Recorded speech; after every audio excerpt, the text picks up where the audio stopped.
Bahwa anak muda punya banyak keinginan itu wajar. Bahwa anak-anak kita ketika kuliah atau fresh graduate punya banyak mimpi itu juga sangat wajar. Yang tidak wajar kalau kemudian melampaui kemampuannya.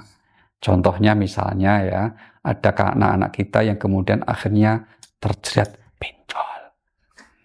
Jangan keras-keras seperti di video tadi itu. Terjerat pinjol. Hanya untuk apa? Bukan untuk kebutuhan pokok. Kalau misalnya pinjol untuk bayar UKT, ya misalnya gitu, itu masih kita bisa maklumi lah. Itu pun bukan solusi sebetulnya toh. Tapi kalau kemudian untuk nonton konser, untuk ganti model HP terbaru, untuk ganti penampilan aksesoris hidup terbaru, ini kan bukan prinsip. Kalau dalam ekonomi namanya bukan kebutuhan primer. Kok sampai terjerat pinjol? Ya salahmu dewe bro. Kira-kira begitu ya. Artinya apa? Penting itu. Jangan kita kemudian larut dalam dalam cara yang mungkin mudah gitu ya untuk mendapatkan pinjaman.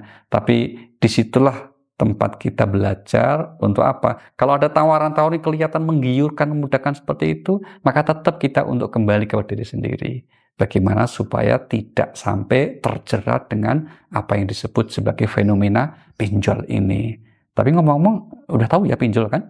Nah, karena ada sebagian yang belum tahu, apalagi yang generasi-generasi tua gitu ya. Kalau generasi milenial pasti tahu kan, generasi milenial. Kalau yang kolonial kan nggak tahu. Nah, itu ya. Pinjaman online itu yang sering kali mudah, nggak pakai syarat macam-macam.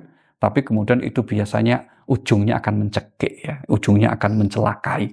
Maka untuk Anda semuanya, sekali lagi, punya keinginan itu sah-sah saja. Punya cita-cita bahkan harus. Tapi mengukur diri itu lebih tepat. Memasang prioritas apa yang harus kita wujudkan dari mimpi kita.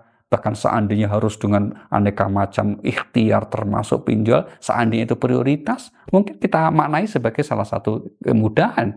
Tapi kalau itu untuk hal-hal yang bukan prioritas, bahkan justru itu membahayakan untuk diri kita, tentu berurusan dengan pinjol, itu ibarat pepatah sudah terjatuh, ketimpa tangga, gigit anjing lagi. Wah, itu malah masalah gitu ya. Maka menghindarinya ada cara terbaik agar kita hidup yang wajar-wajar saja.